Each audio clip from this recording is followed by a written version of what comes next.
প্রিয় ভিউয়ার্স, কেমন আছেন? আশা করি সকলেই ভালো আছেন। সো আজকের যেই টপিক নিয়ে কথা হবে সেই টপিকটি হচ্ছে যে অন্নপূর্ণা ভান্ডারের ফর্ম ফিল আপ করতে গিয়ে অনেকেরই ভুল হয়েছে এবং কি কারণে ভুল হয়েছে সেই ভুলটি অবশ্যই আমি এই ভিডিওটিতে বলবো।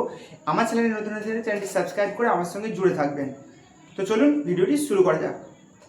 অন্নপূর্ণা ভান্ডারের ফর্ম ফিল আপ করতে যেয়ে আমরা দেখেছি অনেক সবারই documents Aadhaar card, voter card, PAN card, ration card এবং স্বাস্থ্যসাথী কার্ড অনেক সবাই সমস্ত ডকুমেন্টস দিয়েছেন, কিন্তু কথা হচ্ছে যে আপনার আধার কার্ড, ভোটার কার্ড এবং রেশন কার্ড এবং প্যান কার্ড চারটে ডকুমেন্টসে চার রকমের আপনার নাম হয়ে আছে।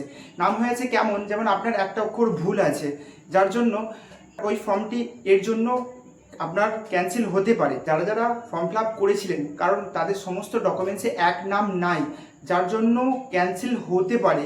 কিন্তু চিন্তা করার কোনো বিষয় নেই, এখন পর্যন্ত সেই আপডেট দেয়নি যে আপনার কি কারণে আপনার ফর্মটি ক্যান্সেল করেছে বা রিজেকশন করেছে। সেই বিষয়ে এখন সরকার কোনো আপডেট দেয়নি, তো চিন্তার কোনো কারণ নেই। যেটি কথা হচ্ছে যে আপনার ফর্মটি ব্যাক আসতে পারে, এই কারণে আপনার ডকুমেন্টসে বিভিন্ন রকমের নাম হওয়ার কারণে আপনার ফর্মটি ব্যাকে আসতে পারে। এবং আপনি যে ফর্মটা ফিল আপ করেছেন অনলাইনের দোকানে বা আপনি মোবাইল থেকে ফিল আপ করেছেন, আপনি আরেকবার লগ ইন করে দেখে নিতে পারেন যে আপনার ফর্মটি এখনও পর্যন্ত সাবমিট হয়ে আছে কিনা বা আপনার ফর্মটি আপলোড করতে বলছে কিনা। অবশ্যই একবার চেক করে দেখে নেবেন আপনার মোবাইল নাম্বারটা দিয়ে। এবং কিভাবে দেখবেন এটি জানতে গেলে অবশ্যই আমাকে কমেন্ট করবেন। এখন কথা হচ্ছে যে আপনার ফর্মটি ক্যান্সেল হবে কি হবে না, বা টাকা আসবে কি আসবে না, বিভিন্ন রকমের প্রশ্ন এবং চিন্তার মধ্যে আছেন।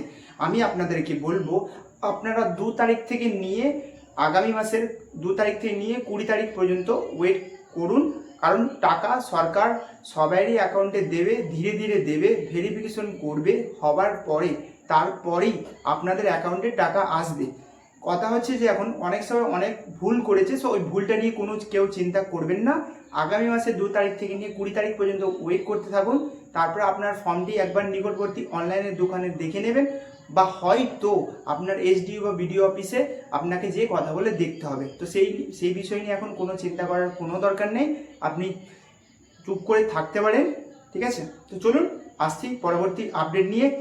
এবং যদি ভিডিওটি ভালো লেগে থাকে লাইক শেয়ার করতে ভুলবেন না এবং বন্ধুদের সঙ্গে বেশি বেশি করে শেয়ার করে দেবেন। তো চলুন আসছি পরবর্তী আপডেট নিয়ে।